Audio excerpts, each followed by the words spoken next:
In this video, we will be discussing the topic of audience perception of paid-for-TV content. Now, you may be wondering, what is paid-for-TV content? In this case study, paid-for-TV content is also known as product placement, sponsored, or branded content. This is where companies place their brands and products within the TV shows, films, music, and video games. Branded content is generally funded entirely by a brand or corporation rather than a studio or a group of producers. And without knowing it, you may have been exposed to branded content in every TV show you have watched. We have conducted focus groups and surveys to gather more information on the audience perception of branded content. We gathered a total of 54 participants on the surveys and 9 participants in the focus groups. We decided to split the groups by gender and age, as it will allow us to examine if contrasting age groups have an effect on their TV habits. The age groups are 18 to 24, 25 to 34, 35 to 54, and 55 and above. The theoretical framework we used is the People, Media, and Behavior Framework by the BBC. For this research, the group has incorporated all 3 parts of the model, as it provided an in-depth analysis on audience behavior and activities on TV content over the years. In relation to the data findings, the group decided to analyze the data by age groups, since the BBC model stated that age can be a shaping factor that influences the individual's media choices, interactions, general media habits, and routines. The BBC model was essential as it directly links to the third objective, which is to determine how age affects perception and effectiveness of branded content. Next, we will be analyzing graphs that show their TV habits. First is how many hours a week the participants watch TV. We can see here that 15 participants from the younger age group watched TV on an average of 1 to 3 hours a week, whereas the older age group watch on an average of 4 to 6 hours a week. With this data finding, it is easier to distinguish which age group is more likely to be consuming branded content on a daily basis, which in this case was the older age groups, which leads us to the next question that analyzes which age group is aware of branded content on TV. On average, 56% of the 18 to 24 age group responded yes. The 25 to 34 age range has 22%. The 35 to 54 has 20%. And only 2% of the 55 and above age group say that they are aware they are watching branded content.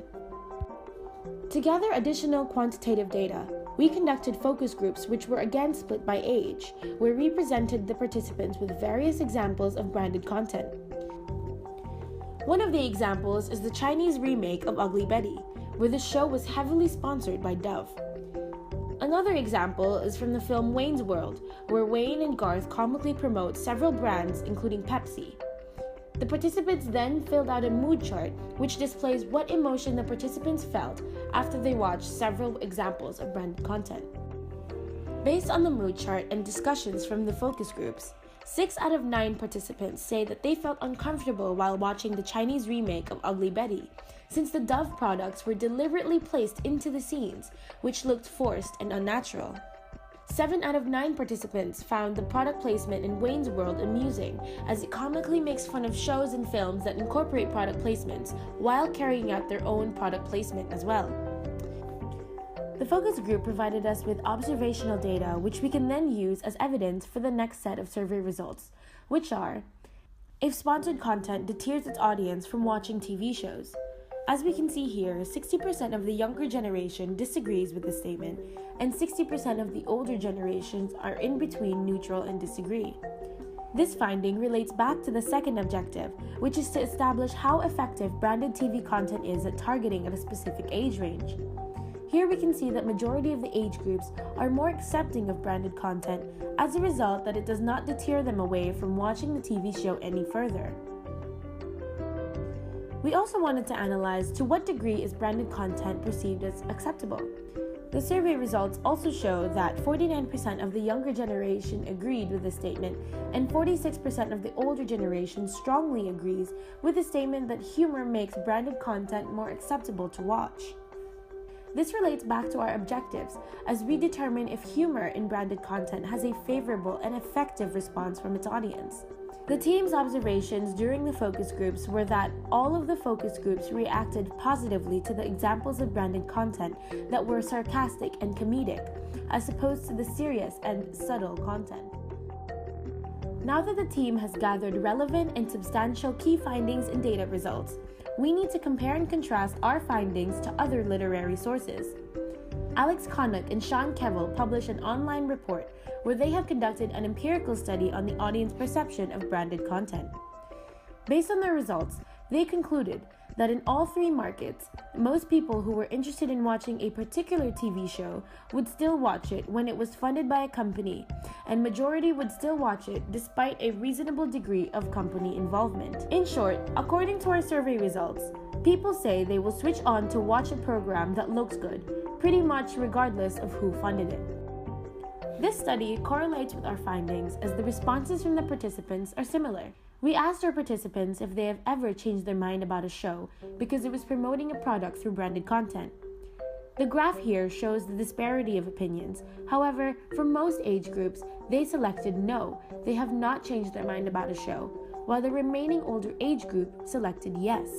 This finding verifies Connick and Kevill's results that the audience will continue to watch a show regardless of the branded content. The next literary study is called An Investigation of Brand Placement Effects on Brand Attitudes and Purchase Intentions, Brand Placements versus TV Commercials. The researchers conducted an empirical study studying how branded content in television affect their attitudes and purchase intentions. They claim that people's attitudes towards advertising also depend on the type of medium. For example, they are more favorable for print advertisements than for radio or TV commercials. Over time, audiences are becoming more savvy and knowledgeable about the tactics used by marketers and develop defense mechanisms to avoid promotional message. In relation to our findings, our study correlates with their results as they prove that people generally have a positive attitude towards branded content unless they felt the content was not useful or intrusive. We asked our participants if they have ever been influenced to buy a service or a product from branded content. Majority of the younger age group responded no, whereas the other age groups have a disparity in opinions, with some saying no and I can't remember. In Davtian and Cunningham's study, they concluded that the participants who were exposed to branded content didn't have higher brand attitude and purchase intentions than those who were exposed to traditional commercials. We tested this statement and asked our participants if they would rather watch TV shows with branded content and no adverts than no branded content and lots of adverts.